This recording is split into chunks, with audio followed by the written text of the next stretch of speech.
My name is Kevin Bacon. I'm the director of the Office of Design for the Department of City Planning. Our department is leading the work for the Peachtree Shared Space Study, and something that we've actually been working on for a number of years. And this is the next crucial step in this project, and we'll talk a little bit about that in just a minute. Tonight is a special presentation as we're working through our first workshop week on the project.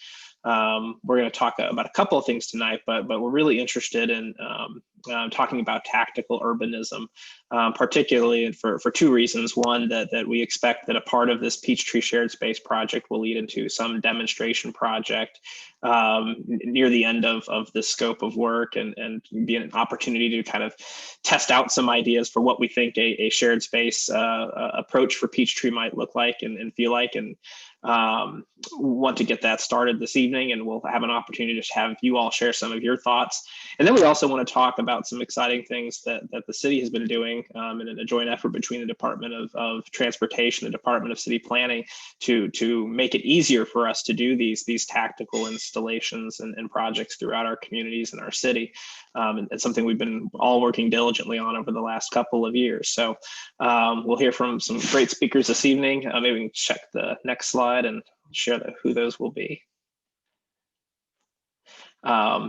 Shortly, I'll turn it over to Monique Forte, who is our project manager for the Department of City Planning, who's leading this effort day to day.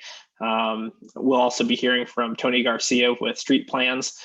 He's part of our consultant team that will be helping develop the demonstration project for the Peachtree Shared Space.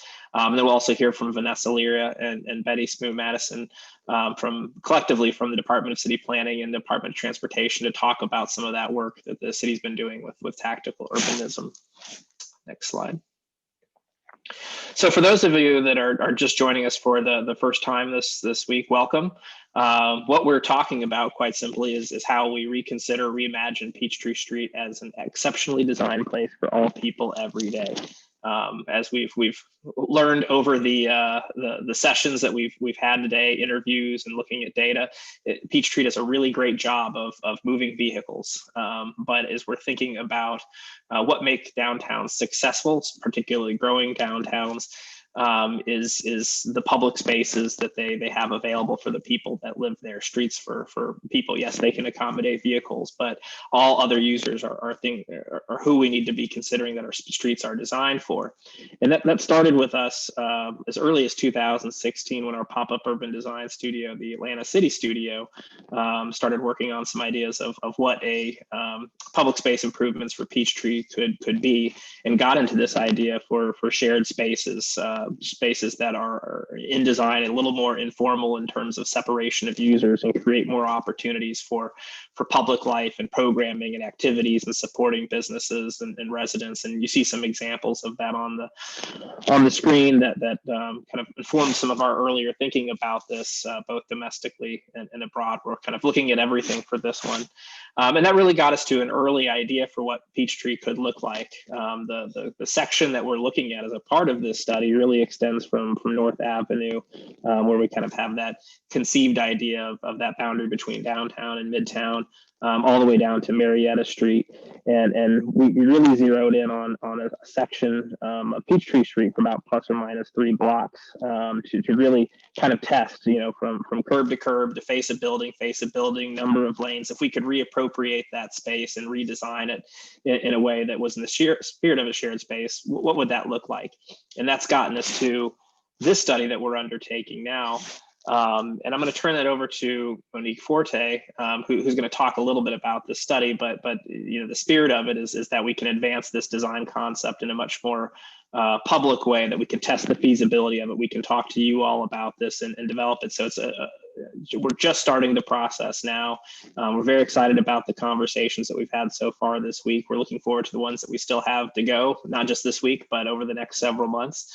And excited that you all have decided to spend your Tuesday evening with us, and hopefully we'll find some more time for us going forward. But thank you, and I will turn it to Monique now to talk about the scope of the project. Thank you, Kevin. So we've come to this place where, we looked at where that our Peachtree should be a signature street. So we want it to be a shared space. What does that look like for the city? We've looked at the different examples all over the United States and the world. We looked internationally as well. But we know that Atlanta is a very unique city. And so we want to make this our own. So we will come up with, we're here tonight to speak with y'all, to talk with this community, talk with the community. We'll be here all week, well, until Thursday. And we will just discuss what are the needs for Peachtree. Um, what does a shared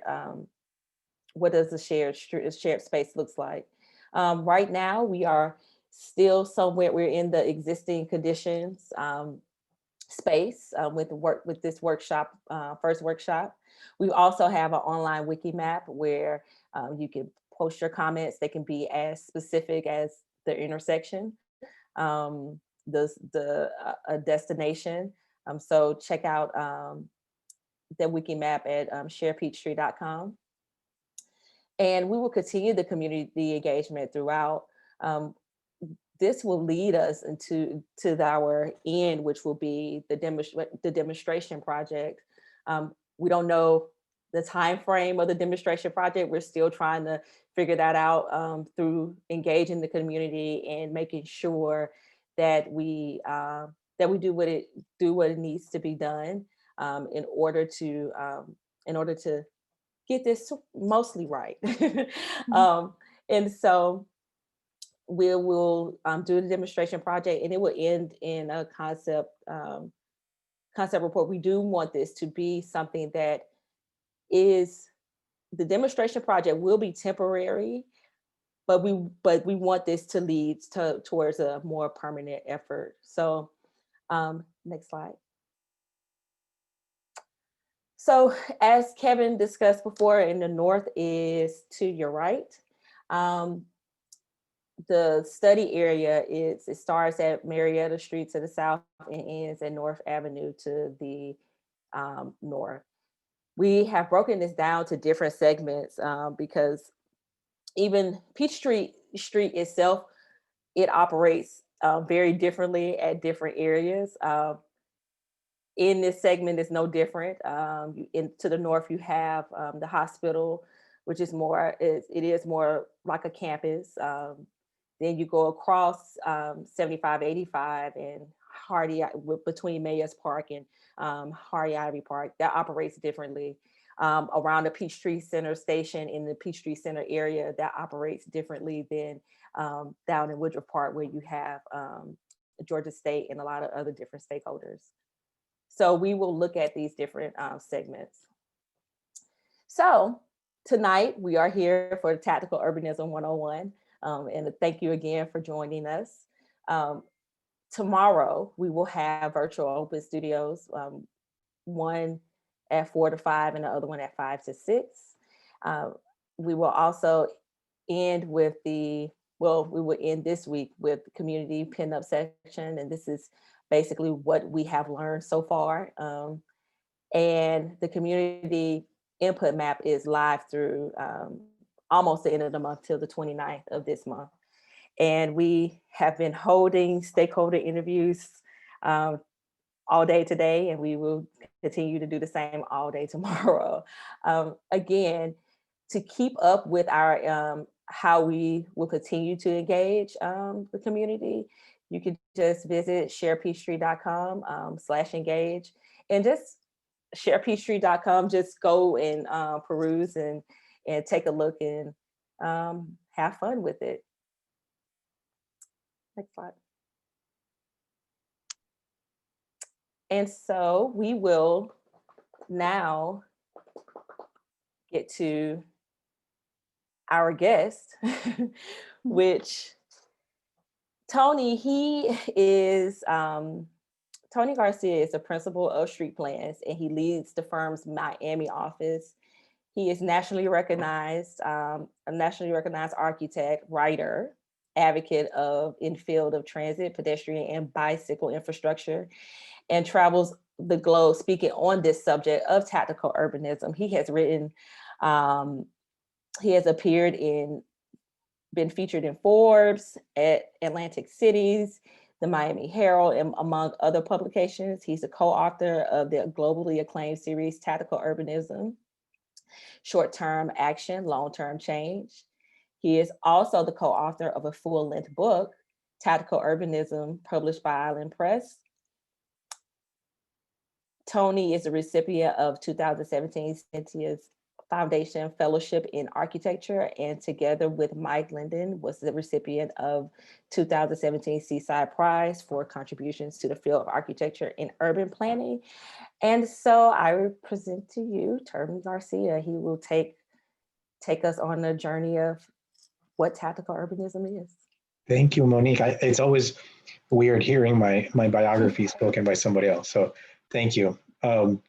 I'm happy to be here. I'm sad I can't be there in person. I feel weird doing a presentation sitting down, but I've done this already so many times in the last 6 months or whatever it's been, that I'm used to it now. But happy to be here, and feel free as we're talking, as I'm presenting, to throw questions in the chat. If you've got a question about something that you're seeing, please interrupt me. This is really informal, and I want to hear your feedback, and love to be heckled if you have things you want to say. So as Monique said, I'm an architect. I have offices here in Miami and in Brooklyn, New York, and we do transportation planning, where we frequently partner with Tool on bicycle and pedestrian plans. And we also, as part of our work as transportation planners, developed over the last 15 years this practice of tactical urbanism, or what we call also quick build projects. And those can be public space related. They could be bicycle, pedestrian, or even just public art. And here are just a few examples of what those look like. And I'm going to show you a lot of examples today of what it is that we're talking about when we talk about tactical urbanism. And so run of show here is going to be, I'll give you a brief overview of the philosophical underpinning and the reason why we do this work, and then give you an example of how we would use this in practice for a project that actually is not transportation related directly. It's more open space. And then I want to share with you some initial ideas for those demonstration projects. So most of the time in our work, we are looking at a location like this. This was in St. Louis, and we were proposing something like this, right? So we're taking a lane and converting it into a protected bike lane, and there's also some on-street parking there. So it's a pretty radical change for people when they see this coming from this, right? And frequently what happens is we encounter really angry city staff or residents or elected officials that don't understand why this is going to work. Why do we want to reallocate space for bicyclists and pedestrians and sort of rebalance those ratios that I'm showing on the screen? And so our task as urban planners, as transportation planners, is how do we prove this concept? How do we show that this is a good idea? Because a rendering is just something on a piece of paper, right? We can fudge how things fit, but once it's actually out in the real world, it either works or it doesn't work, and the proof is actually in reality. And that's the heart of this idea of tactical urbanism. Perhaps one of the most high profile and best examples of tactical urbanism in practice is the example of Times Square. And if you didn't know, Times Square over the last 15 years has undergone a huge transformation from where it was, historically in terms of traffic movement and how people fit into that whole mix. So in 2009, Memorial Day weekend of 2009, I happened to be in New York City with my son on a trip that we took, and stumbled on this test that Mayor Bloomberg did with Jeanette Sedek-Khan to close Times Square to cars. And really all they did was put out some orange cones. You can see there, orange traffic control equipment in the background. And these are basically Kmart chairs that were put out in the hundreds in the middle of the intersection. And that hit me really like a lead weight. I didn't need any study or any public meeting to explain it to me. It was super obvious how you use the space. And from there, we really started to incorporate this into our practice and formalize it as something that people did. Now, interestingly enough, New York had a plan for Times Square from the 1960s to close not just Times Square, but all of Broadway to cars. And there was no political will or interest to revive that plan until Mayor Bloomberg and Janet Sedek-Kahn came along and said, let's give this a try. At that time, in 2009, the merchants were not super supportive of these efforts, but seeing the change in their retail rents and also in the safety for all modes, they became one of the biggest proponents of that work. And so over time, you can see in 2010, basically they replaced the Kmart chairs with some IKEA chairs and tables, and then also painted the street. And all the while they were doing planning, and once they got the buy-in from the merchants and from others, and they realized, look, our retail rents went up by 30% and safety improved across all modes. Traffic didn't get any worse in Midtown Manhattan than it already was. And this is actually a really successful project. So they iteratively made changes over time. They hired an architect to do a long-term vision and went through a series of changes all the way to permanent construction, which is what you see on the right-hand corner. And I like to say, if they had started with hiring the architect to do the vision, the way that we do 90% of our projects, 99% of our projects still today, we would still be talking about the rendering of Times Square rather than how wonderful it is to be in that space.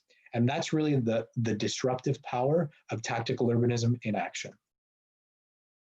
And so when we look at these types of projects, tactical projects, we find that they have four main qualities. First is that they're inexpensive. That doesn't mean that they are only made of hay bales and traffic cones. Everything that we're showing here are tactical projects. So they can be more durable, but to get to point number two, they are temporary. They're not meant to be the permanent version.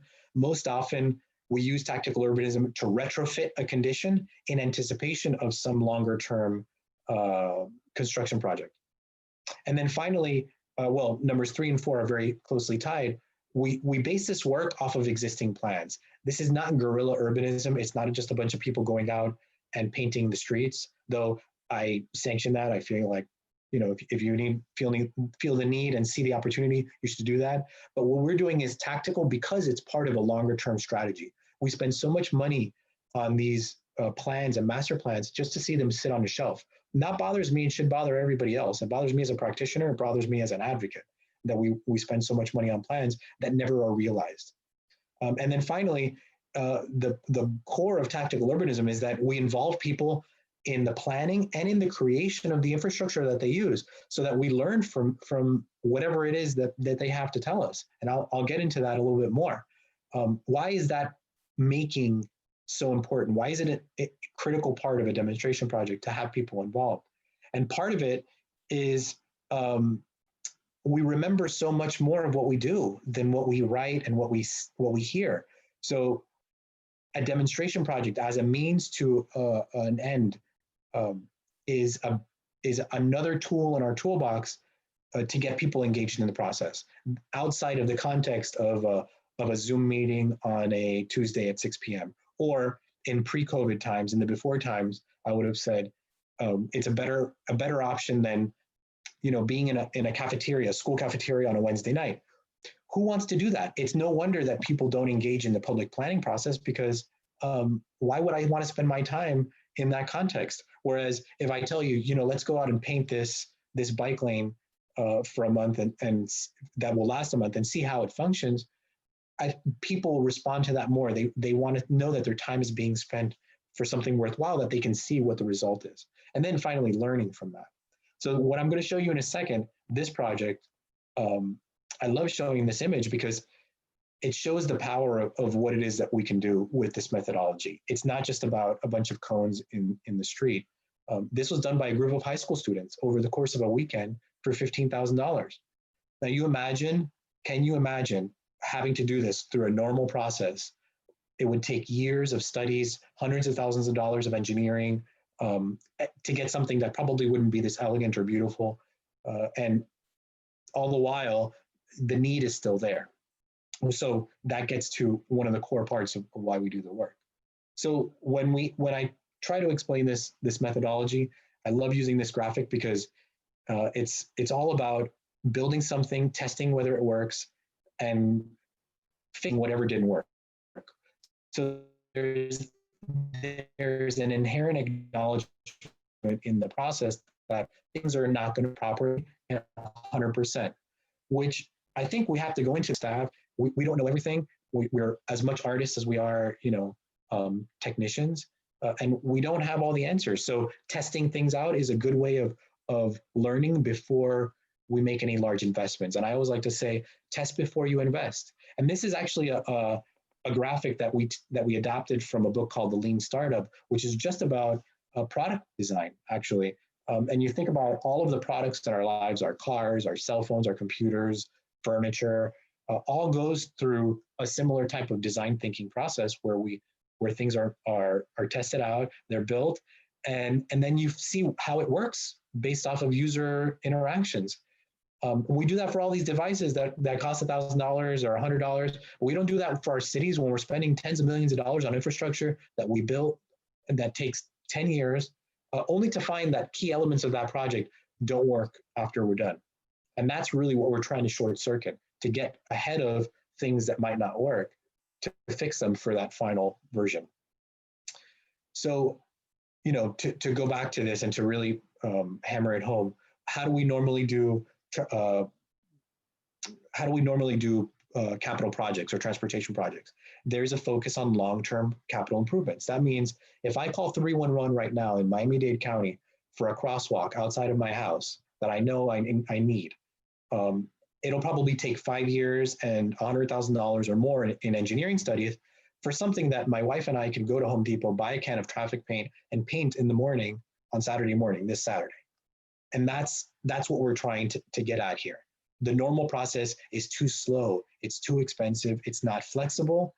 And really what I find is, I find that it grows cynicism in the public at large, because if the public doesn't understand why certain things are happening, and things take so long, and then they're built incorrectly at the end of it, that's part of, I think, where our lack of trust is coming from in government, and in what government can deliver for us.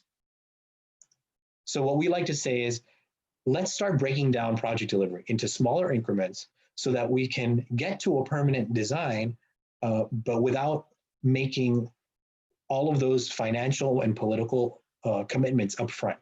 So you can start with something that's 1 day or 1 month, and then lead up into something that's going to last for 50 years.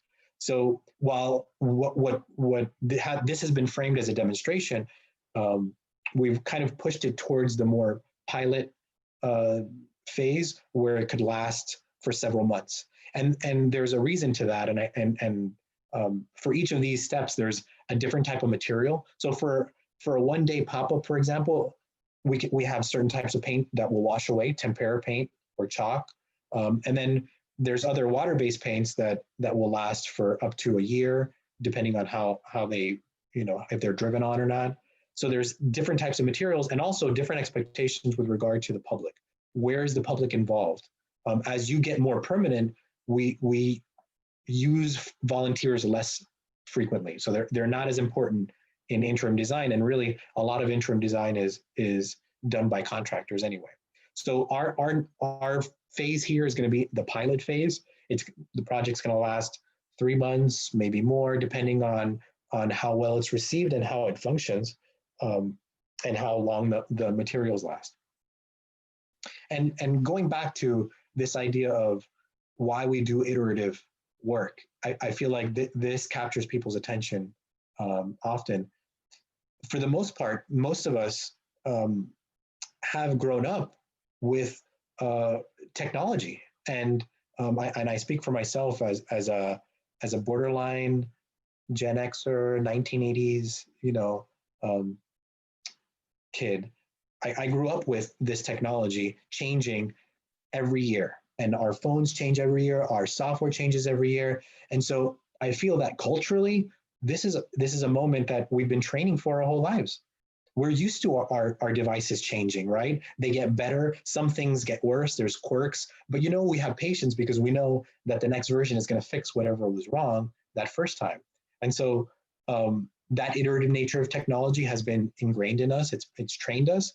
So using that cultural approach to infrastructure makes a lot of sense. We've documented this all over the world. You can find many of these online at tacticalurbanism.com if you're interested in just learning more about the subject.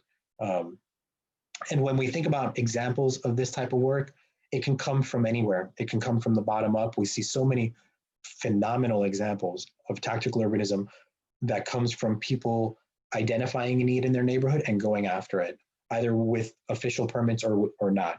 And then there's also that top-down example, and this is very much a top-down example, the Peachtree project, because it's part of an official project. But I don't think that takes away at all from the power of those projects. I mean, just look at that Times Square example. There was no way a group of citizens is going to lay down in the middle of Times Square, but certainly having our mayors, having the mayor behind it was a huge part of having that advance. So why do we do this work? In summary, to test something out. We want to see if something works or not. Let's go into these projects with humility, knowing that we don't know everything. And then for me, the most important part of this, and I've been doing this work for so long now that I can't say that I'm a young man because I've been doing this since my 20s. I used to say, I'm in my 20s. I don't want to wait until my 40s to see things happen in my community. I am now 40 years old, and I'm still saying the same thing. I don't want to wait until I'm 60 to see things happen. We need this infrastructure now, and there's no reason to wait. And then finally, just to see what works and doesn't work.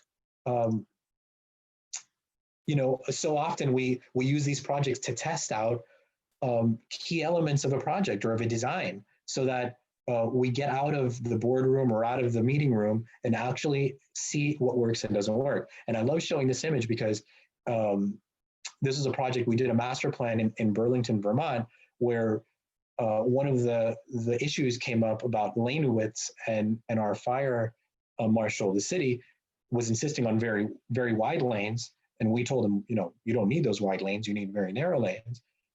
You can accommodate those narrow lanes with your equipment. Let's go out and do a test. And so we did that. They brought out their equipment, we saw it, and actually we reached a middle ground, and that just paved the way for the design to be approved. Whereas without this methodology, we would have been spending months negotiating and trying to get somewhere, and ultimately it might not have ever worked. And we also get to talk to people, again, getting people out of the context of a public meeting on a Wednesday night where they might not necessarily go. When we're doing installations and demonstrations out in the world, in front of people's businesses and in front of their houses, they want to know what's happening and they want to get involved. And this is a really great way of doing it. This is a project that we did in Northwest Arkansas, in Bentonville, which is the headquarters of Walmart. And the city wanted a heavy-duty bike lane on this street, which we advised against. But I went door to door to all the residents here, and I talked to them and figured out that what was needed was something to keep people from turning right here and a new stop sign. And so, I talked to this woman, Amy. She had a beautiful garden. She would not have come to a public meeting about a bike lane, but the fact that we engaged her, that I went to her and talked to her and explained to her what we were doing, she was great. She helped figure out what flowers were going to be, what were going to survive in November in Arkansas, which I wasn't ever going to know. She also helped take care of them, and you can see there she's actually doing it. And that's part of why we do this work.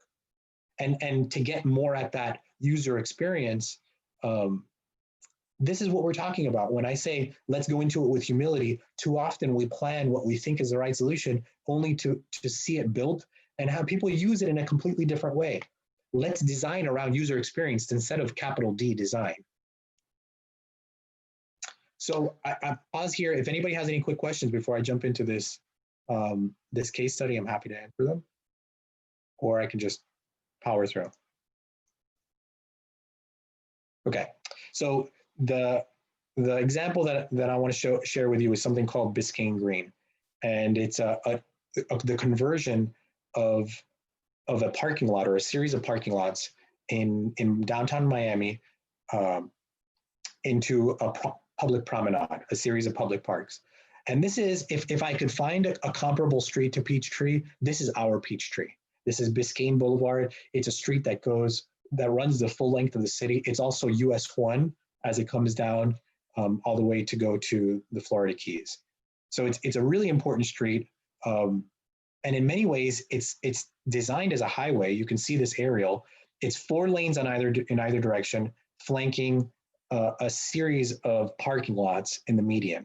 And then our Metro Mover, our downtown transit, runs in the middle there. And we've got our major public park on one side and 30 to 40,000 residents on the other. And I can't tell you what a barrier this highway is to people getting to the park. There's your typical section, and I have to say, there are many times that this segment and this street is just like this, very, very, very light traffic, and very few crosswalks. Okay, I see a question from Brandon North. I wanted more information about the scale of projects you completed. What's your largest projects? Do you always have more issues with larger projects? No, this is actually a large project, and the one that I'm showing right now is larger than the Peachtree demonstration that we're working on with you all. Many of our projects are between a half a mile and a mile, so longer than the demo that we've got here. But I can dive into that a little bit more, and I'll keep that in the back of my head as we're talking. So one of the things that's really interesting about this corridor is that the Downtown Development Authority has a plan, and this is their 2025 plan, which is already coming around the corner, to convert those parking lots into a promenade. So, and part of that is also removing the parking from the center and putting it on the street, so that there is more friction on the street and less of this level of service A condition that really isn't serving our downtown merchants very well. The only time this actually looks like a parking lot is when there's a Miami Heat game, because the arena is very close by. But for the most part, it looks like this, and the parking lots are used by employees of the merchants that are in downtown. So in 2012, I, as an advocate, got a grant of $10,000 to do a test on one of these lots. And you figure this is, it's about a 500-foot long block and had about 200 spaces. And the idea was to just cover it with grass and program it for a week, just to prove the concept that this was possible. So you can see there is the morning, and then there's the afternoon. Now, I usually, if we're in person, I'd call on people, but does anybody want to just call out where they think most of that $10,000 went? Just feel free to unmute yourself and Grass, okay. What else?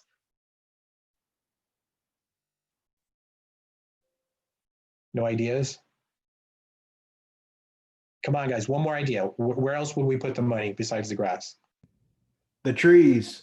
The trees. The trees were there. Those trees were actually there. Dirt.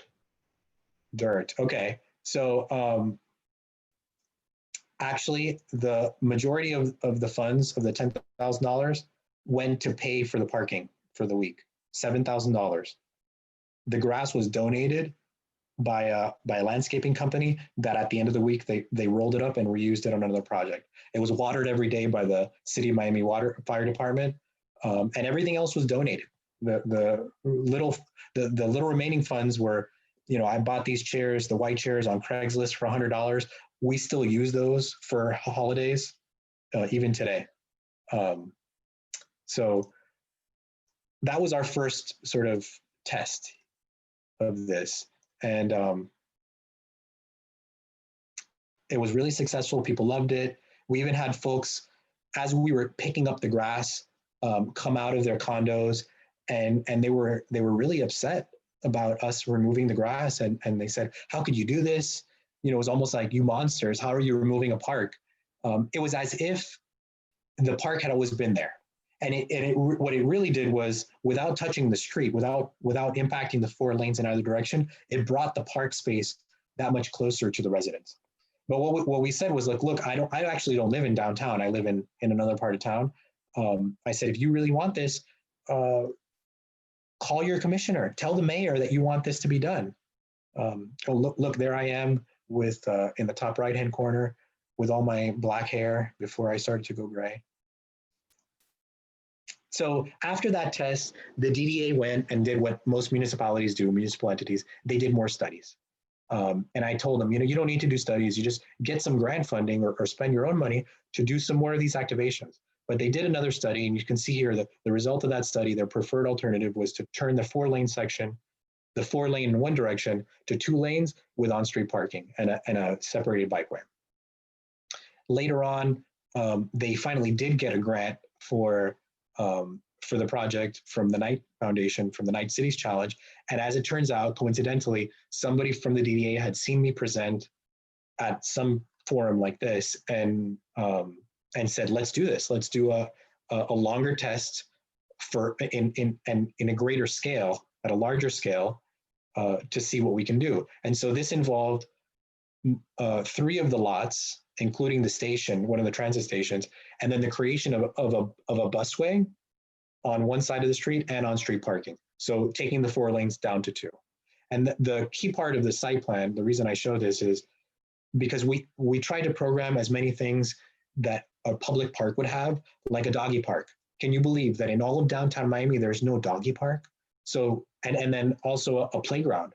In all of downtown Miami, there's one very sad playground that is at least a 20-minute walk from here, and it's actually in the park. So we program these things as a way of showing, look, you don't need the parking here because all these buildings have structured parking. What you need are these amenities that are going to draw more people here. The better your public realm is, the better the economy is going to do for downtown.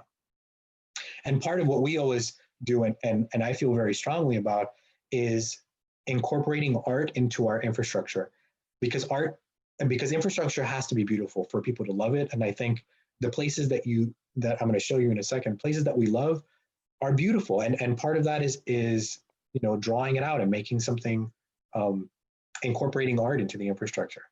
So we had about 30 volunteers the first week of January in 2017. So this was Christmas break, and we had 30 people go out. There's my son when he was 8 years old helping out. This is work that anyone can do. And this was the finished product of this lot was a programmable plaza. Basically, this is an empty plaza. This paint is still there, actually, 3 years later. And the iconography of this is actually water. Most of this land is infill land. So it was underwater at one time, and the projections for climate change and sea level rise are not great for downtown. And little did I know, later this year or the year after, we had Hurricane Irma, and all of this was underwater for a week in August. So it was a little more prophetic than I had wanted it to be. So part of it is, it's not just one project, it's a series of projects that come together to create something beautiful. And so to continue to bring up that scale, this was a large scale project. It had about 15 or 20 components that all needed to be coordinated and figured out. One of those was doing these art crosswalks. Another was just creating this furniture. And all of this is really us dumpster diving around the industrial areas. And really, a lot of it is still in my backyard decaying. My wife says our backyard looks like a public park because I keep these things, these remnants of projects, and I find it hard to get rid of them. But anyway, we did that. And then here's that street again. You remember from the beginning of the presentation, I showed you the 4-lane NT road. Now, here's the on-street parking. We put in a city bike station. And then there's a little bit of traffic. This is the way that our street should look, how they should operate. And God bless the parking authority, because as soon as we painted those tick marks on the street, they put up the park by phone sign. They were not going to miss out on one dime of revenue. Oh, well, so this project was, I think it was $150,000 total, the grant. Where do you think all that money went? Scream it out. Take a guess. Paying for Parking. parking. Paying for parking, $75,000 worth of parking. All of the materials you see are actually every single material, all the paint, the furniture was all $15,000, $14,000. And a good chunk of that was just renting a generator. So here's some art on the Metro Rail structure. It was the first time that our transit agency allowed for any art on the pylons, which has only accelerated. So again, to the scale, once you start something small, it scales up because people break down their hesitancy to do things. And then there were other ancillary benefits like the DDA pressure washed the sidewalks, which it hadn't done for a while. And it changed all the lights because it knew that this was going to be a high profile project, high profile enough that they needed to take care of some of these other items, which I think is a win. Anything that we can leave behind that's permanent is a win. Here are some more shots of those spaces, the other lots, as that's just a playground with some tires that we painted, and we built some teepees as little play areas. And then another part of this is the measuring. Remember at the beginning, it was build, measure, learn. We're going to build something, we're going to measure how it works, and then learn from it for the next iteration. So we use these little devices that were very big brothery and measured people's, they measured total population of people, but they also measured gender. They were able to tell us the gender split of people who were at the site, the mood, whether you were happy or sad or anxious, and some other factors, which it's I'm trying to remember the name of the company now, but they use it for retail analytics, which I thought was super creepy. But in the context of a public space, learning about those types of things, why is it that 70% of the people who went to the park were men and not women? So that gets at, do women feel comfortable here at night or not? And those usage patterns, that data is going to be important as it relates to a public space design. You can imagine for a bikeway, we would be measuring car traffic and bicycle traffic, or those types of interactions, the reduction in crashes, or any number of measures. And then one of the big issues here, the big issue probably in so many places that I'm sure you all have heard, is parking. Can we lose all that parking? The question mark in Peachtree is going to be, can we lose these travel lanes and still have a functioning street? And the answer is yes. In this case, this parking went away and there was no measurable impact. We talked to the merchants that were around there and they said, look, we've got structured garages. There's no reason for this very valuable, probably the most valuable space in the city, to be given over to surface parking. And then finally, there was a lot of positive press, and this is as much a political methodology as it is a technical one. And what do I mean by that? That it's not that we know we can put a park here, right? That's not the question. The question is, will people accept the park once it's there when you consider the trade-off of the parking?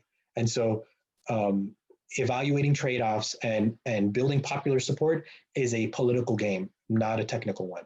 And so the end result of this should be building support for some longer term change. Now, this was 3 years ago, and a lot of these guys are already out of office. So there were commitments to make it permanent. That never happened. And they go at a snail's pace now, trying to figure out how to move forward. But overall, I'm happy with the way that project went. And I wish they would move faster, but sometimes you can't change City Hall. So now, what does the process look like? And I abridged this just so that we can get started. The way that we start this process, and the way that we're going to start for today, is we cast a wide net. Let's think about all the different opportunities and the different types of sections that we can accommodate here. And I'm showing here examples from another project in Asheville, North Carolina. And really what we're looking for are, what are those trade-offs? Are we removing parking? Are we removing a center turn lane? What is the impact to bus access? And then keeping in mind that we're not messing with the curb to curb dimensions at all. We're going to keep those where they are. And so basically whatever the existing street is what we have to work with. So we can't change that dimension. And then finally, what do we think we can do politically? What is going to be supported by the business community and by the greater political ecosystem? And then once we've narrowed down to an alternative that we like and that will work, we do more detailed drawings, make sure that we're keeping certain standards, and if we are deviating from standard, that we have a good reason why. And then finally, diving even greater detail for our build day plans and our permit documents, so that when we're out there actually building this work, and I hope and expect that some of the folks on this call or on this presentation will stick with us through the whole process and actually join us in March or whenever it is that we go out and build this, to help draw the lines and install the delineators. And of course, we can do it all physically distant and safe, pending COVID, restrictions. But this is how the level of detail that we get to later on. And just a little slice of some of the materials and what they look like. Some of these are just water-based paints or traffic tape. There are planters, everything that is removable. Sometimes you have to remove it through, abrasive means, but other times you're just unscrewing something out of the pavement and that's it. No harm, no foul. Remember, the whole purpose of this is to test what works. So there should be less reluctance on your part. If you are a merchant or a business owner, a property owner, and you're skeptical of this whole process, this is your jam. This is where you should feel really good, because either this is going to work or it's not going to work, but at least we'll have tested it out rather than talk about it in the context of the master plan. So here are some initial ideas. And I love this quote from Doug Nagy that we had this call last week, and I didn't ask his permission to put this in here, but I thought it was so relevant and topical. Your public realm is how you show where you place your value. And Peachtree's businesses and your properties are going to be more competitive in the ecosystem of Atlanta and in the national ecosystem if your public realm is competitive, if your public realm is attractive and desirable. And you've already seen that with the Beltline. I feel like this is an argument that I have to make less in Atlanta than in, say, Des Moines, where they don't have that great example of a project. Not to pick on Des Moines or anybody from Des Moines, but so one of the things that Doug said and the group said when I showed them this presentation before was, show us some examples of just great streets and streets that are permanent, but that you love, just to set the stage. And part of the reason to do that is we're trying to get to a longer term vision, right? And we're not going to be able to plant this jungle in the middle of Peachtree, but we're trying to get to something that's elegant and functional at the same time. And I love to show this image. This is my favorite street in the whole world, and this is in Mexico City. It's called Avenida Amsterdam, and you wouldn't know it, but the buildings along the street are 6 to 8 stories, and it is the most intimate, beautiful space. And the foliage, and you just feel like you're in another world. And the modes, I mean, you still see cars, there's on-street parking, but you also have this phenomenal pedestrian realm and bicycle realm that the volume of pedestrians and bicyclists here far outnumber the number of cars. And it's not because there's something intrinsic in Mexico City's air that's different than Atlanta, it's the way that they designed the street. And there is examples of this all over the world. Here's examples from London and from Switzerland, and then closer to home in New York City. The scale of these buildings is very, they might look like 3 or 4 story buildings, but these are actually, 6 and 8 story buildings. They just have double high stories that accommodate double stories anyway. But you can see the sections are not substantially different than what we're dealing with here, except they don't have the number of lanes that we have for cars. They have all these other types of lanes. And in particular, you look at the urbanism, because what you have here that you don't have in a suburban location is walkable urbanism. You have buildings that are already doing their job, or at least partially so, facing the street, ground level retail, and intensity of use that lend themselves to these modes, to subdividing the street and to prioritizing people walking, biking, and taking transit versus having 4 or 5 lanes for cars. So what aspect of a shared street can we test? Because there's different ways of approaching this. We're not going to close down the whole street for months at a time, right? That's not a workable solution. But we can improve the space for walking. We can try to improve bicycle access and also increase that space for outdoor dining. And this is an image of a project. Actually, it's great that I showed this image because it's a block away from Biscayne Green.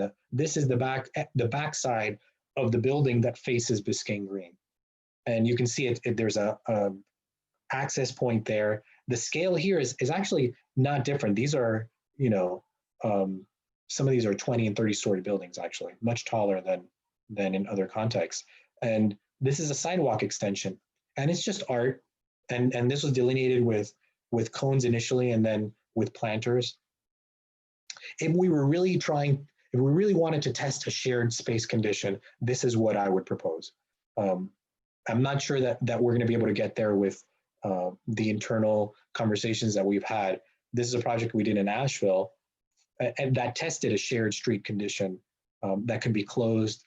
You could see the barricades there. Our client here was a bicycle nonprofit that had a relationship with the city, and they took on this project as a redesign of the corridor. And this started as a bike lane project. And during the course of the project, we came to the conclusion through our public outreach and just observation that they didn't need a bike lane. What they needed was a sidewalk expansion, and they frequently closed the street for open streets events and just festivals. So creating this type of a condition. And now this paint faded relatively fast. They've already removed the project. It was supposed to be in the ground for 6 months. It was in the ground for 2 years. But it was very well loved. And actually there were a lot of metrics like speed reduction, and also the return on investment for local merchants was huge. And we measured all that with an algorithm and a partner called State of Place that does this type of work. But just in terms of cost, the materials that you see on the screen right now, the paint and the stencils, was $3,500. For the return on investment that we got out of it, I think it was like 30, for every dollar we spent, there was $35 created in return on investment. It was like a $3 million total ROI for the businesses along the corridor. Short of that, we can also create these spaces on the side by taking a lane in either direction to create either pedestrian space or streeteries. That example on the left is in Miami. In the top right, there's what's called a parklet.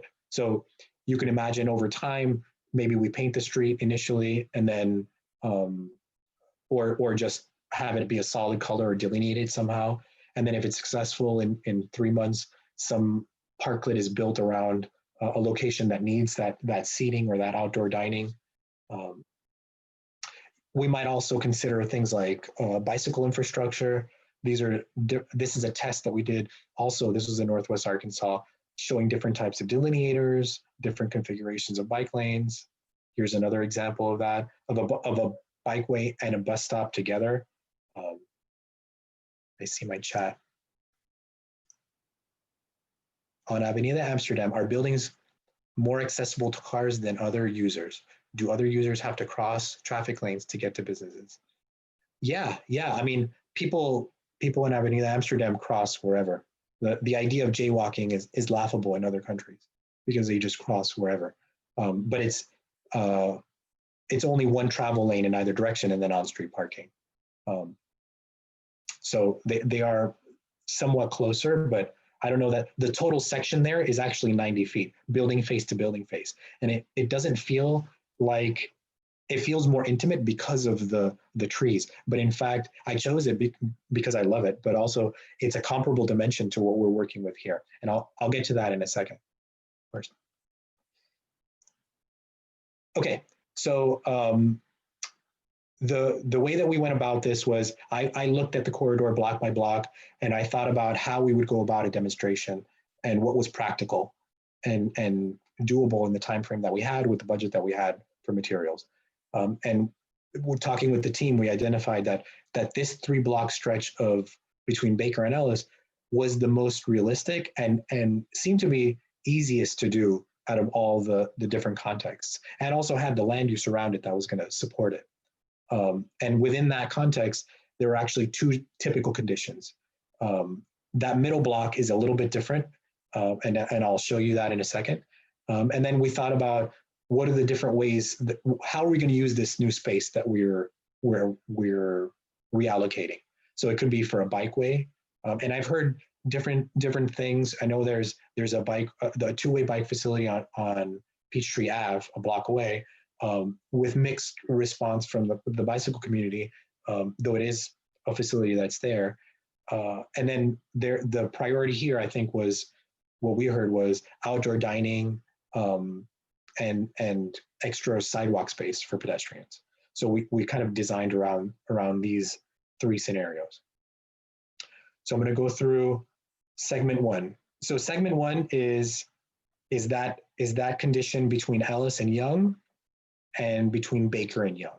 So the two outer blocks. And so it's a 50-foot curb to curb dimension. And so actually Avenida Amsterdam is wider than this right of way that we've got here, which is hilarious because this seems so much bigger because of the trees that are missing from the center. But we're not proposing that for this in this case anyway. So your existing condition is 2 lanes in either direction with a center turn lane. That's a pretty standard condition for a downtown street or for a typical street, right? So one way of thinking about this, and when we look at demonstration projects or tactical urbanism projects, I really try to minimize the disruption to the way that the street is painted. So that center turn lane, for example, I try to keep that consistent, because if you have to redo it or if you have to undo whatever the work was, it's easier if we just keep it all consistent instead of changing around the center lane.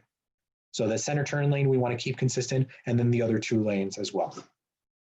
So for the first series, just keep your eye on the outer 2 lanes, because those 10 feet on either side is what we're working with. So option 1 could be a bikeway separated with planters or delineators or any combination of those.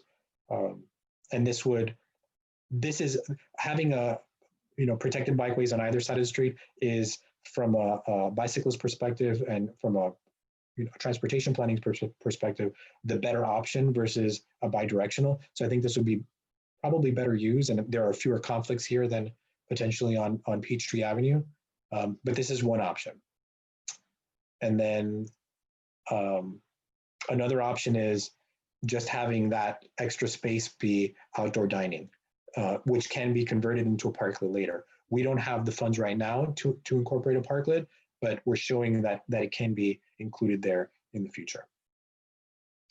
And then there's also this option of maybe we do outdoor dining or a sidewalk expansion on one side of the street, and then a 2-way facility on the other, which we have the room for. There are fewer conflicts, but is there a need for it? And is this the best solution? I'm not so sure.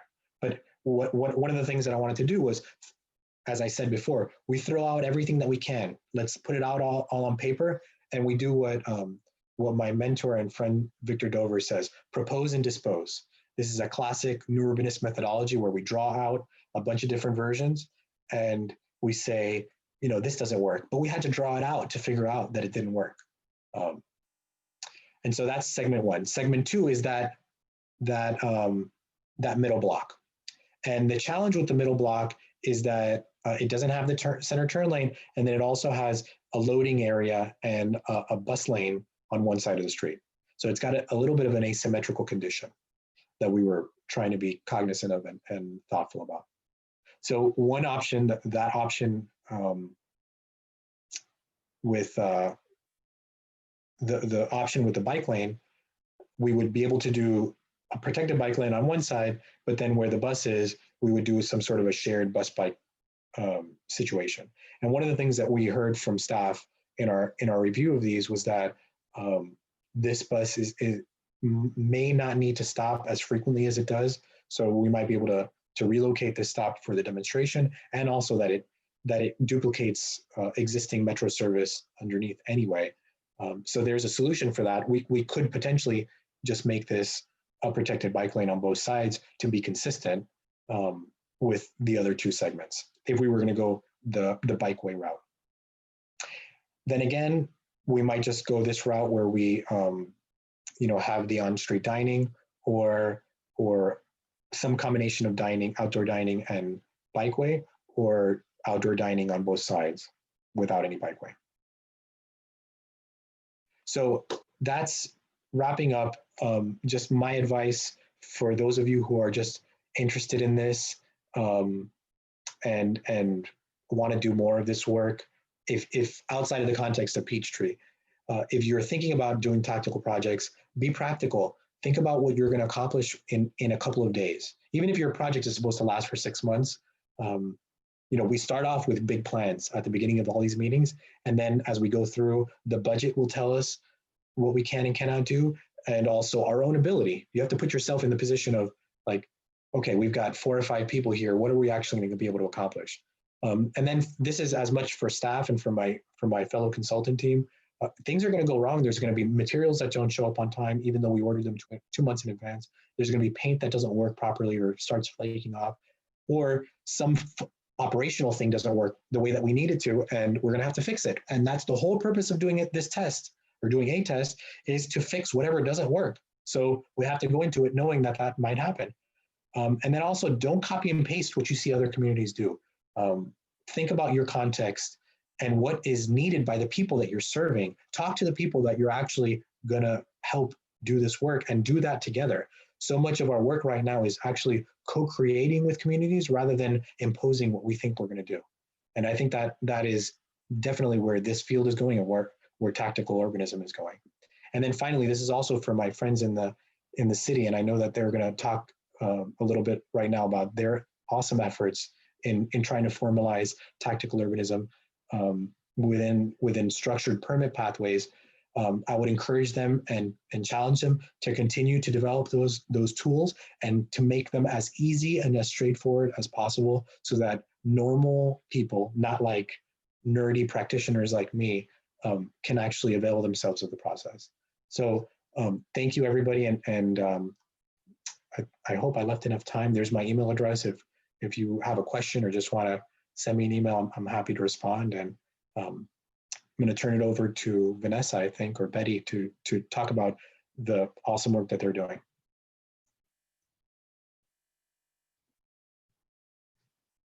Awesome. Thanks, Tony. I am actually going to steal the screen back from you, and we have a few questions that we want to ask people about what you just covered before we head into the presentation about permitting and the new tactical urbanism guide that the city has put together.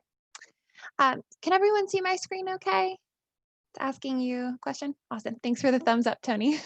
Appreciate it. Okay, so we have 4 questions that we want to ask you. We're going to try and spend about 10 minutes and leave 10 minutes for the tactical urbanism guide discussion. But we're using a program called Mentimeter, which some of you may have used at other meetings. You can access this on your phone using the web browser or on the browser on your computer. So this is the part where we want to hear from you. So go ahead and grab your phones out and head to menti, MENTI.com. And when you get there, it's going to ask you for a code, which you'll see at the top of the screen. You can see some of you have already found your way there. The code is 3086228, and that'll be at the top of each of the screens that we're about to go through.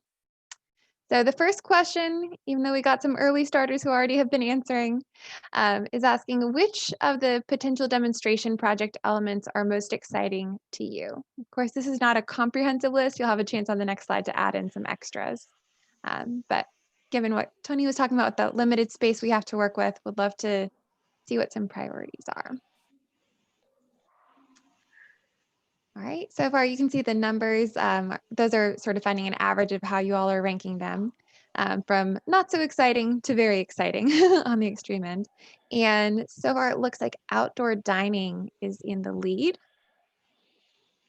followed by seating areas, bike facilities. About 12 people responding, so still a chance for a come behind win for any of these categories at this point. Megan, does that tool allow them to select multiple options or just one?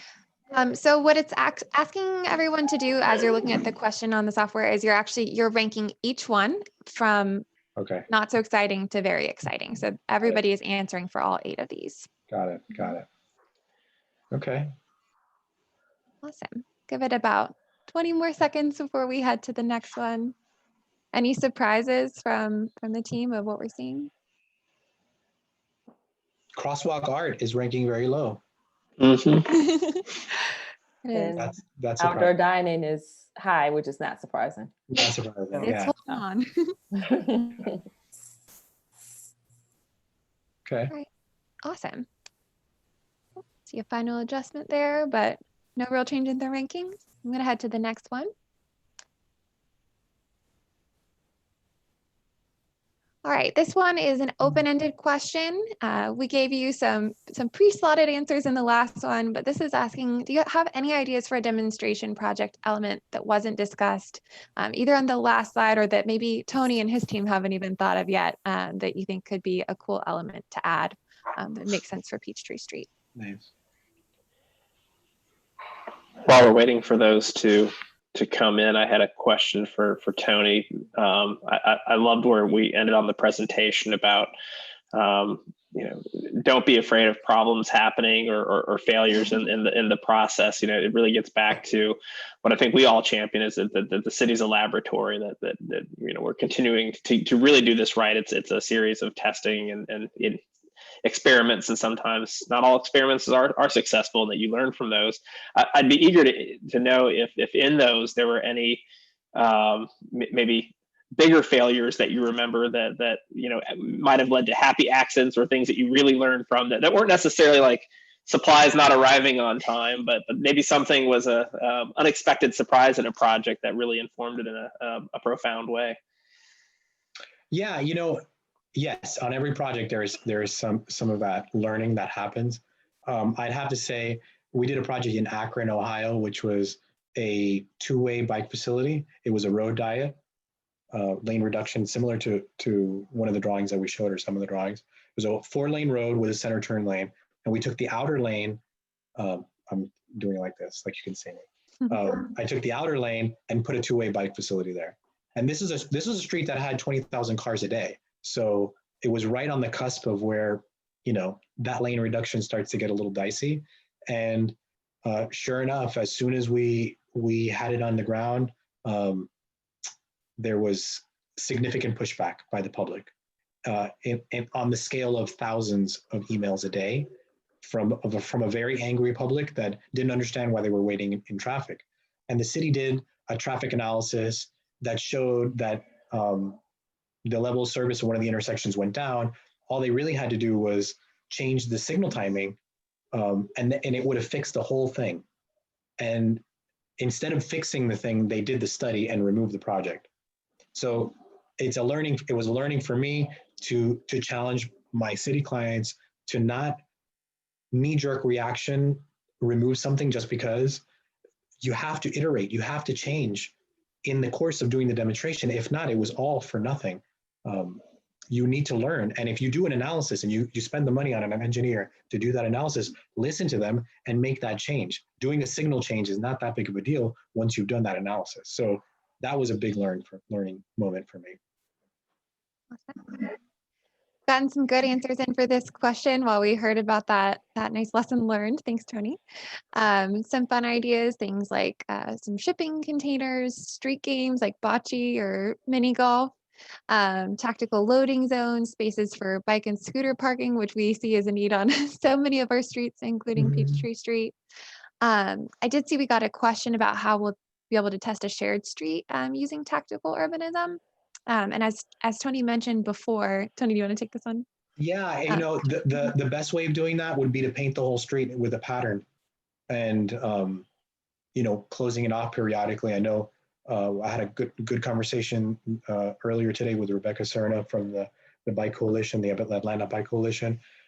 They are a huge partner, and I didn't think that it's like that scene in Back to the Future. You don't know this, but your kids are going to love it. I think you're at that stage. I don't know that you're ready for a whole mural in the middle of the street, though that would be the technical best way of testing a shared space. Right. And so that's one option. And then we may also test some aspects of a shared space without doing the full shared space, depending on the design we wind up going with. So testing what activation would feel like, testing what reducing the number of travel lanes would feel like. So Absolutely. we haven't settled in on that quite yet. Okay, so we have our next question up. What questions do you hope the demonstration project will answer? As Tony's been talking to us about the importance of build, measure, learn. What is it that you're hoping to learn? What do you want us to make sure that we're paying attention to and measuring as we do this?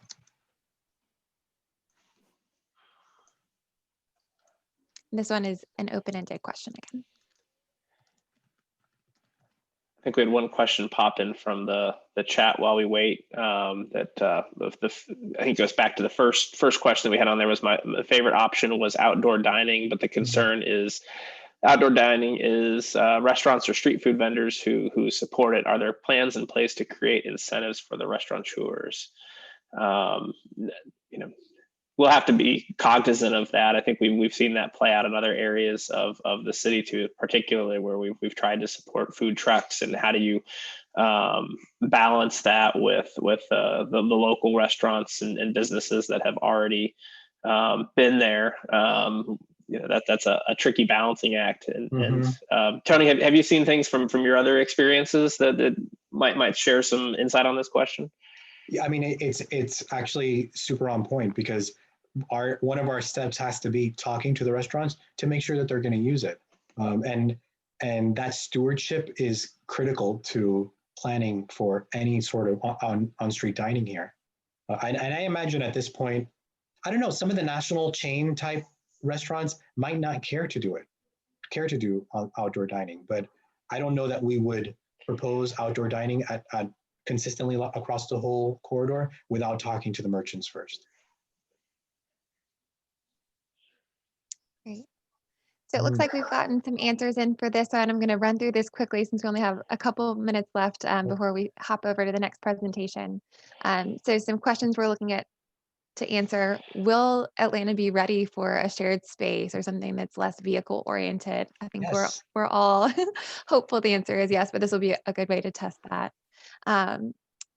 Finding what the next steps are going to be, seeing if we might be getting some political opposition. That's really good to test before we get too far into the process, definitely. How will deliveries, cars adapt to having less space on the street potentially? Is this the right location? Yeah, I think I haven't had a chance to go through all of them, but I think these are all really good and definitely things that we can be looking at as we're measuring how successful this will be. I love that. Will this be drive to tactical urbanism? It might very well be. I mean, you don't have a whole lot of residential, units in this area, and you're not going to have a lot of commuting for a while. So it might be, but I think part of it is building up that base of people that want this here. It's part of building a constituency. Mm-hmm. Yeah, bringing people back into downtown. Okay, and we have one final question. I'm going to give us about 2.5 minutes on this before I hand it over to Betty and Vanessa to take us to the finish here. What concerns do you hope that this demonstration project will answer? So some people were touching on that on the last question. If you got that out, that's fine. We'll document that. But are there any specific concerns that you have about a shared space or about the demonstration project?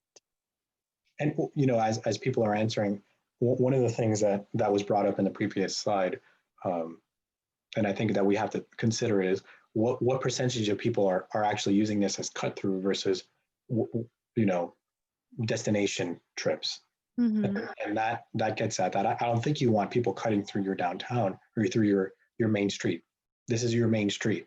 You want people to go there to stay there, not to go pass through. And so that's that balancing act. Yeah. We have a note that there's some concern about pedestrian safety, bicycle connectivity beyond the project scope. So looking at what facilities will tie into this to really make it useful from beginning to end of everyone's trips. How to make sure that it's used as designed and not taken over again by cars. There are going to be the impacts to different user groups. This is an interesting one. Does creating a shared space make the streets safer? Speed, crashes, near misses. I'll tell you something just anecdotally. I've worked in Buenos Aires with the city government there. And one of the things, for anybody who's been there, might notice, the majority of the intersections in the city do not have, in the neighborhoods, don't have stop signs. They're all yield condition, which to me is the analogous version of a shared space in the context of an intersection. There's no, you just have to make eye contact as you're driving or as a pedestrian. And when I asked them about this, the city transportation department, they said their speed and their crash numbers are so low in those neighborhoods, it's never even been questioned. So yes, creating a shared space, if it's done properly and people understand that culturally, that there's a certain level of communication that needs to happen when you're in your car, yeah, they work. Awesome. I see we have some more responses here. I'm going to go ahead and wrap us up here just so that we have enough time for Betty and Vanessa. But we'll take a look at these, and because you registered for this, you'll get some follow-up emails from us, and we'll definitely be paying attention to these questions and answering them as we move throughout the process, both in the report coming out of this week and then also moving into the design itself. So with that, I'm going to hand it over to Vanessa. Okay. It can't be too cool. Come on, guys. We don't have to make it look cool. It can be boring. All right. Megan, I'm just waiting. If you could unshare your screen, that way I can share mine.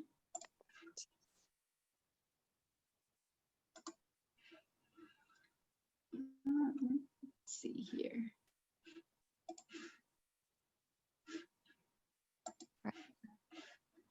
Whoops. All right, can you all see the presentation now? Yep. Awesome. Here we go.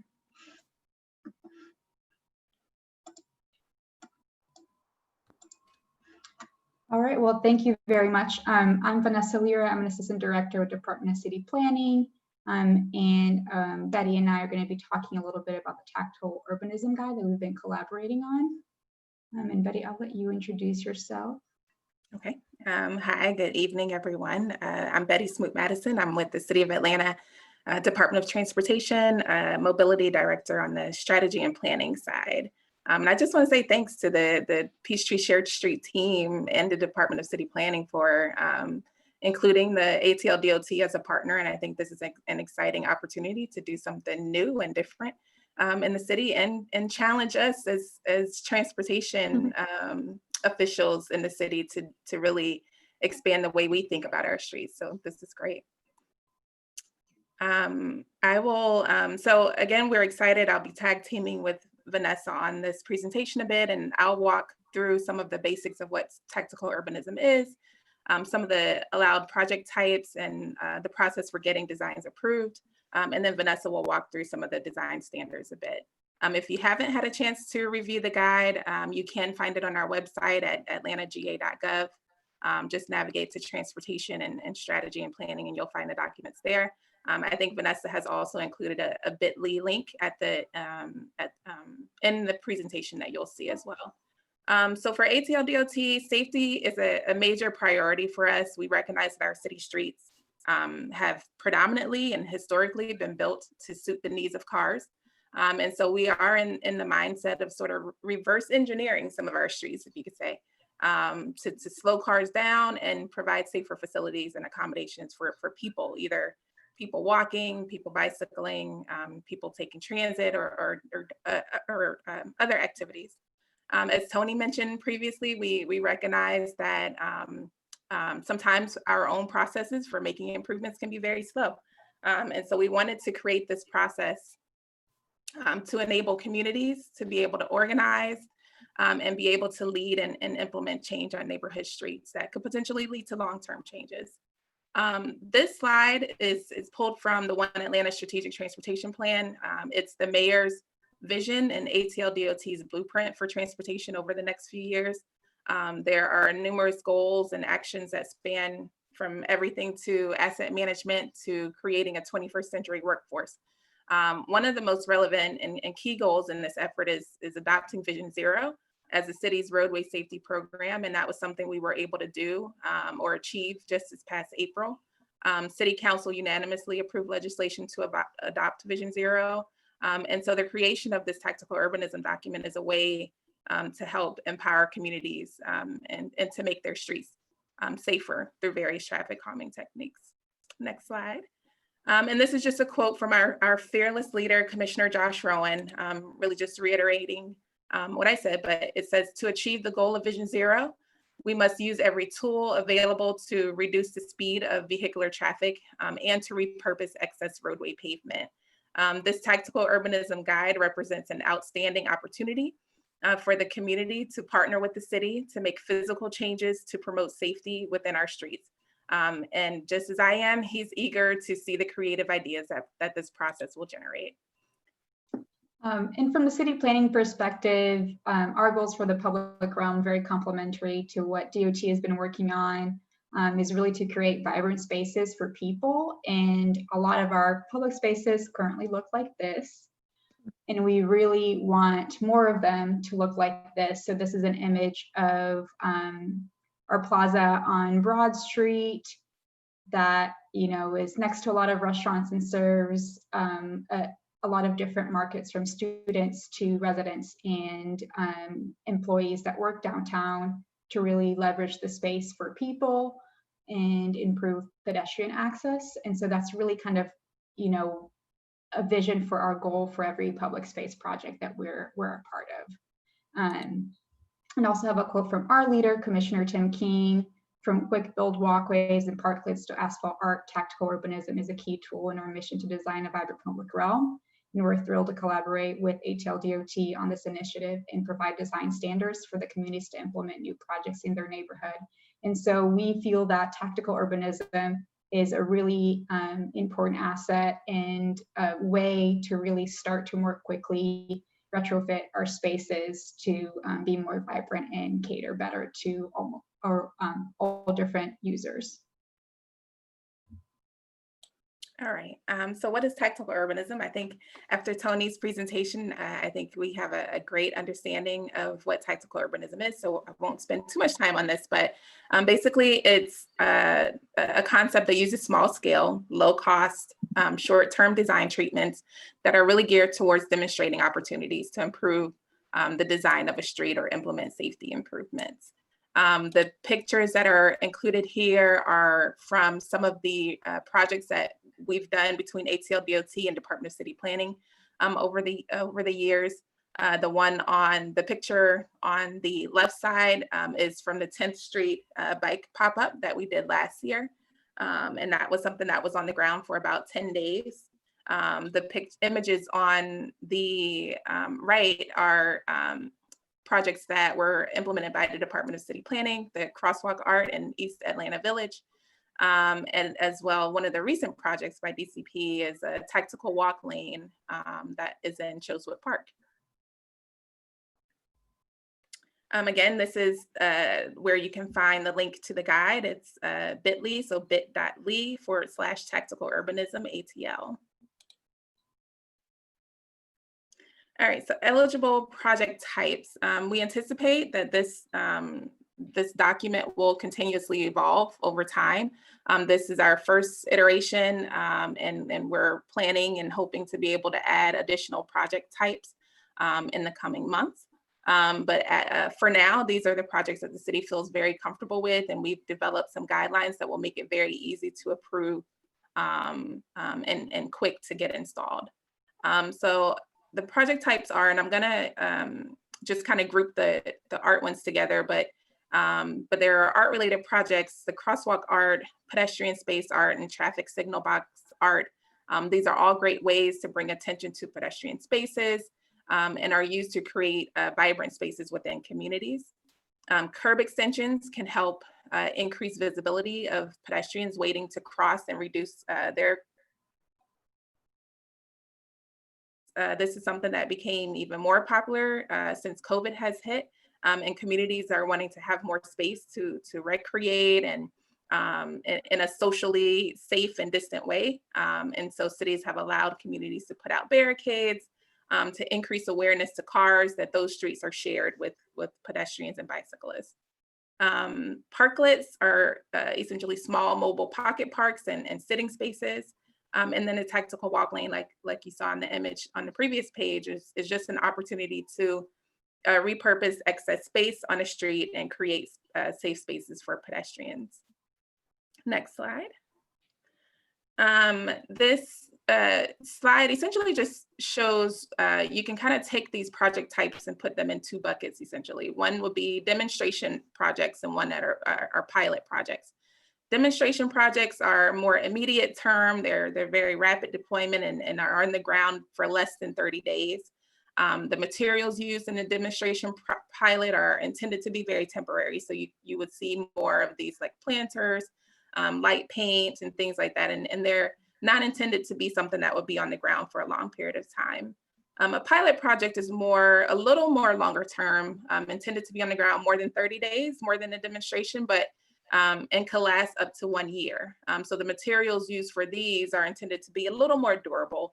While not permanent, we still have to ensure that they will stay in place for the duration of the project. Next slide. And the process for tactical urbanism is very similar to our current design review and permit process. We advise that communities start the process at least 60 days out prior to your installation date to give plenty of time for reviews and permitting.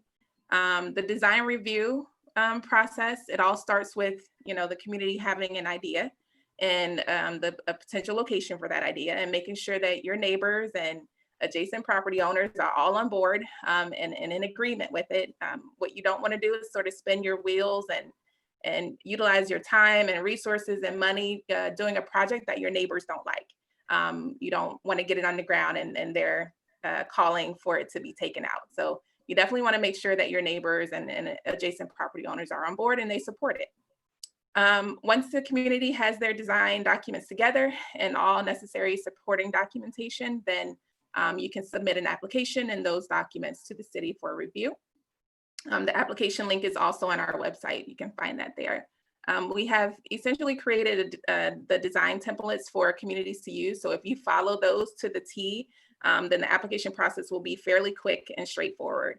But if there's any deviation from that, there may be some back and forth, like a series of back and forth with the city to ensure that the project meets the city standards and you'll get it approved. The implementation, once you have an approved set of design plans, we encourage you to, again, kind of go back to the community and inform them of the approval and start to organize your timeline for implementation. And so this process is necessary. You would, apply for the right-of-way closure permit.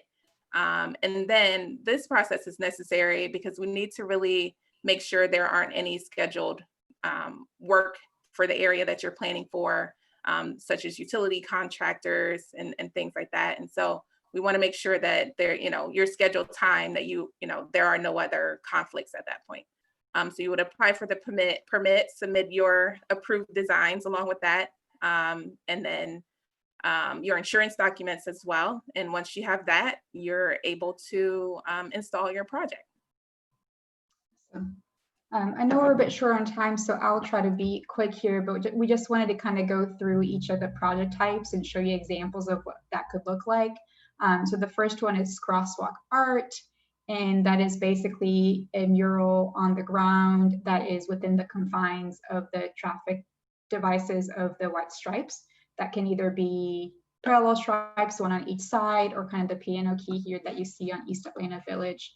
That was installed just a few weeks ago. They really help pedestrian visibility for crossing and also can contribute to neighborhood identity and pride. Curb extensions are a traffic calming measure, and they serve to shorten the distance, the crossing distance for pedestrians by extending the curb in a tactical way into the roadway, typically in front of parking spaces. And that's done through white striping, flex posts, which are these posts that you're seeing here, and can also include asphalt art to enhance them. Parklets, we've talked a little bit about this. They're just basically pocket parks. Typically, they have a lot of seating and planting around them. They utilize existing parking spaces to kind of create this additional amenity and extend the sidewalk. On the left, you see here an example of what would be a pilot parklet, where there's actually a platform that makes the parklet flush and at the same level as the sidewalk. Versus on the right, you're looking at a more demonstration parklet, where you're just kind of doing a quick treatment on the surface, and you have to provide different ADA access to the parklet. And this can be a really great benefit for business owners, especially during COVID times when everyone's trying to spend more time outdoors and kind of extend outdoor dining area, as well as just a great seating area for the community. The signal box art is pretty self-explanatory. It's leveraging existing signal boxes that a lot of ways can be an eyesore to intersections, and actually leveraging them as a canvas for art to show neighborhood pride and identity.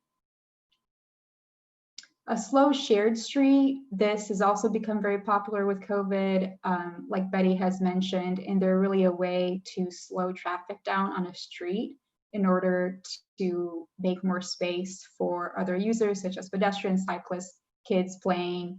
And this is ideal for a residential street where residents would really want to be able to make more use of their right-of-way in different ways. And so you have these barricades here that are really just forcing cars to slow down and pay attention at both ends of the block. Tactical walk lane is a way of creating a quick build pedestrian facility that can be on the left. You see here in New York, it's an expansion of an existing sidewalk where the existing sidewalk wasn't enough to accommodate pedestrian traffic. And then on the right, you can see again our Chosen Park example where there is no existing sidewalk on that side of the street. And again, the materials we're using are white paint and striping, wheel stops, posts, things like that. And so the Technical Urbanism Guide is really a way for community organizations to undertake their own projects. And we know that that can still be a challenge for some neighborhoods. And so the city is going to continue to do the placemaking grant program. You see here on the map some of our, or all of our, the projects that we've done so far that are underway that have been funded and we've provided technical support for. And so that's done through a competitive application process. We're going to be closely following the Tactical Urbanism Guide when we're looking at project types for these. So be on the lookout for this kind of early next year. We'll open up applications again for different neighborhoods to apply, just to be able to support with technical assistance and funding for some of these projects. And you can go to our website, atlcitydesign.com/public-realm to find out more about these projects. And you've seen some of those pictures throughout our presentation as well. And then lastly, just want to show one more time where you can find the Tactical Urbanism Guide and the links to the application and all the different documents that you would need to go through this process, bit.ly/Tactical Urbanism ATL. That's it for us. I saw there are a couple things in the chat here, but I haven't been able to read them. Feel free to go through. I know we're a little over on time, so I apologize if anyone needs to hop off, feel free, but if you have a minute, you're welcome to answer those.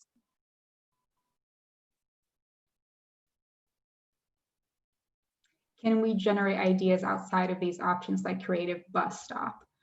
I think that depends. Well, I'll let Betty speak to the tactical urbanism design, review, and permit process, and I can speak about the placemaking grant separately from that. Let's see. Was there I don't see a question. Yeah, the question was, can we generate ideas outside of the the library of options that we currently have, for example, creative bus stop? So I think there are opportunities to utilize other creative ideas. Some of our concerns may be like, maintaining sight lines and ensuring that they don't pose any sort of significant safety issues to the traveling public and other users of the right of way. But I think we are open to considering certain creative ideas. I will say it's easier if, with the toolkit that we've put together, it's already been vetted through, our team, our city engineers, our chief engineer. And so it's easier to kind of use those and there won't be any, concerns. But if you do sort of deviate from that, then there's some flexibility there. And I will say creative bus stops are definitely on top of mind for us to think through how we can enhance bus stops in general using tactical means. And so for the placemaking grant program, which we'll be relaunching next year, we definitely see that as a community need and that we'd love to include that type of project. We will likely lean heavily on things that are already approved through the TU guide, but are constantly, looking for other project types and ideas that the communities want for us to add. So if you have any other thoughts on what you want to be a part of these programs, please feel free to let us know and we'll work on them. Any other questions?